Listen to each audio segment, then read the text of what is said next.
Hey everyone, Donna here. Welcome back to my channel. Tonight I wanted to just have a little chat about color and how I choose my decks. So I've surrounded myself here with some of my favorite, most colorful, beautiful decks. And I thought as I flipped through a few cards, I would just chat to you. So this is Tarot of the Sidhe, a wonderful, wonderful deck by Emily Carding. Here's the guidebook that goes with it. I've trimmed this deck down because it's kind of a chunky deck for me, and so I wanted it a little smaller in the hand. So this is a deck that I first saw online, and it just grabbed me like crazy. And there was something about the artwork that was very different from anything I had seen. But as always with a deck, there is this initial, it's like something registers in my gut, and I either get a really strong yes or a really strong no. And it always first has to do with the colors, with the color palette of the entire deck, and whether it registers with me. So this is really what I wanted to try to put into words and to share with you, because I'm really curious if other people have this experience.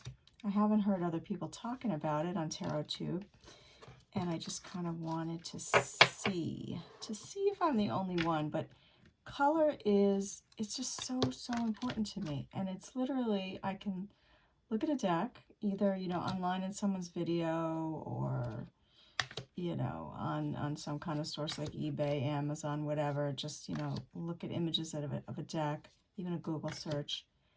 And there's this initial knowing whether the colors in the deck are for me or not. And it just sort of all starts right there. Just all starts right there. I either get a big kick of a yes in my gut, or I get a big kind of, no, not for me, not for me. Which is actually really great when that happens, because as we all know, there are way too many decks out there. And it's just nice to have a clear knowing of whether you're going to want to work with something or not. So this is what works for me every single time, without a doubt. This is SuperLunaris, an absolutely gorgeous deck. And this is a more recent deck for me in the last 6 months. And this is a great example of what I'm talking about. Okay, first couple cards I'm not wild about. But this, this just grabbed me like really, really strongly. There's something about this palette. Before I even saw the backs, I love the modern updated imagery. I love that it's collage. But the whole color palette, the tones, how they work together, the shading, it just, look at that. They're just so beautiful. They're like oil paintings. And it was just a very quick, clear knowing of yes. I love this Fool card. Who doesn't love this Fool card? I love this deck. I could work with this deck. I want to work with this deck. Look at this. I love this High Priestess card. Love it. So, I don't know. This is how I do it. And I just wanted to share that with you guys. Let's see what else I can come up with. That's kind of really it. But I've got a whole bunch of decks to show you. Here's another one. This is the Textured Tarot, another collage. Beautiful. It's an indie deck. It's in print. It's available. I believe the artist is Scottish. Just so gorgeous, this color palette, how things work. Now, this is not to say that I'm not strongly influenced by the art style, because I am. And there are quite a few art styles that are popular right now that do not resonate with me. So it can be a deck that has rave reviews, that everyone's saying it's a great reader, you know, can have other interesting things about it. But if I don't resonate with the art style, I'm just not interested. I just kind of move on down the road. But that's secondary. There's this magical something that happens initially, like a spark, when I first see images from a deck, and it is the colors. I tune in deeply to the colors, and all it takes is to see a few cards. I mean, you know, it's always good to see as many cards as you can, in my opinion, before you really decide you're gonna put it on the wish list and begin to, you know, to paying for it. But it doesn't take much. It just doesn't take much for me, and it's so fascinating to me every time how it happens. And I wanted to show you a bunch of decks so you can see that. I mean, I guess there's some similar palettes happening here, but you know, it's not like all my decks look the same. I don't just have collage decks, although I have quite a few collage decks. All right, let me save this for later, because these two really go together. Like, here's an old classic, the Aquarian Tarot. Again, when I first saw this deck and really saw images and started to pay attention to the colors, I just was wowed by this. I love the art style too. And okay, these backs, are these not the coolest back? I just, for a while, I had myself convinced that I only wanted this deck because of the backs. And I thought, you know, that's not a good enough reason to buy a deck. You can't just buy a deck for the backs. And I kept thinking, but no, these are the coolest backs. I want to. And then I really began to pay attention to the art. And I realized, oh, it's not just the backs, you silly girl. Look at the art. Look at these colors. Look at how they work together from suit to suit, from majors to minors. And, you know, what a fresh take on the Rider-Waite this is. And then when I realized, you know, it was just considered such a classic, that was the best excuse, you know, like, well, it's a classic, you want to have that. Like, look at that tower, that little bit of blue down here.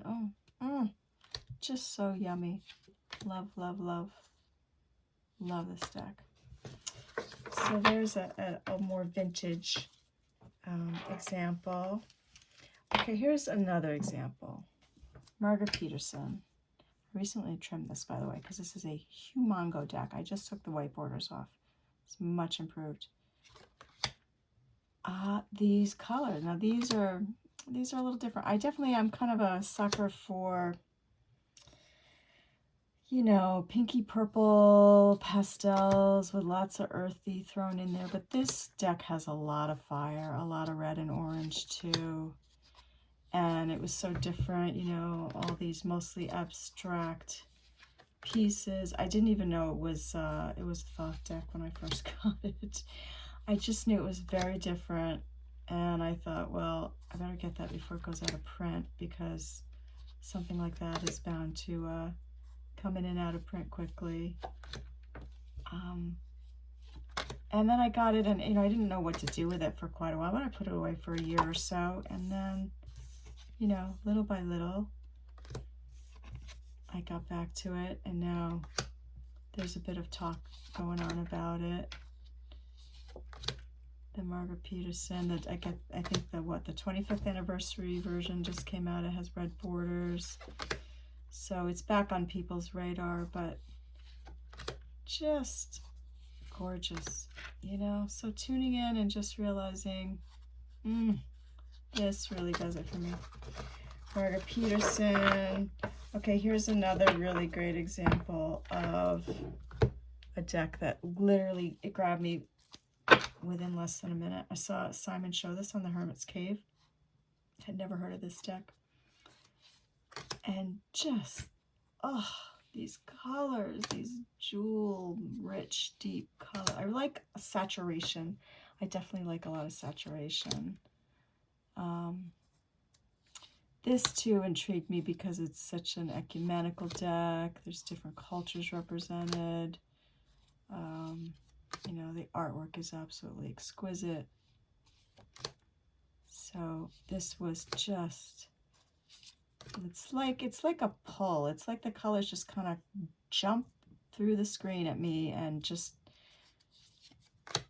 touch me in the solar plexus and say, hey, you see how gorgeous I am? You see what a connection we can have here? Because I really believe that color is a language all its own. It's even more than a language. It's like it's a sentient being. And if you listen and pay attention, you know, colors will speak to you. And we know that creators put so much into making decks, and their color choices are, you know, highly conscious. So I just think it's a great way to really first get to know a deck, to tune into it, is to pay attention to the colors and how they, not only, you know, how they speak to you, but like how they feel in your body. This is the Tulku Oracle. It's new in the last year. It's a Kickstarter Oracle deck by Carla someone. Sorry, I forgot Carla's name. But just, oh, sorry, upside down, you guys. Sorry. Just look at these colors. I mean, oh. And to, you know, I definitely, I don't just choose on content. You know, I have to really, I have, like I said, I have to like the artwork. I not only like, but like, you know, I'm pretty particular. I don't like, no, I'm not a dark, creepy deck fan. I don't like violence. I like beauty. I'm a Libra, sun and moon, and I'm all about beauty. So it's got to really just light me up to be welcome in my home. But this was just such a clear knowing too, to see these colors and these images. And the content of this deck really spoke to me as well, because I'm a long time yoga practitioner. So this grabbed me big time. Toku Oracle. What else was I going to show you? Oh, I think I've showed you almost. So this is the last one. Keep this short. So this is the beautiful, beautiful Faceted Garden by Claire Mack. Such a beautiful deck. This is her second deck, and I had her first deck, and I loved that too. These are the backs. And then I saw this, and the colors just grabbed me even more, along with this just beautiful imagery, plants. Such a beautiful, beautiful deck. Love her art style. So, yeah. And I use this a lot with the texture tarot. They look beautiful together, and I find they love working together. So, you know, if you have both, you might want to try that. Faceted Garden. And, you know, don't get me wrong, other things are really important. Like, I so love the cardstock, and this deck fits my hands really well. One of the best fits for me, so that definitely was all part of it. You know, as I go along here on my tarot journey, the cardstock does get more and more important, and I really think about size and things like that. But I wanted to share this little starting place for me. I call it the mystical doorway of color, and I work with it all the time in my collage work. And it's the entry point for me. It's absolutely the entry point of getting to know a deck, considering purchasing a deck. It is all about the color palette. So thanks for watching, and leave a comment. Let me know. Do you ever have this experience? Have you ever thought about this? Anything you can share with me on that topic would be much appreciated. Take care, everyone. We'll see you again. Bye.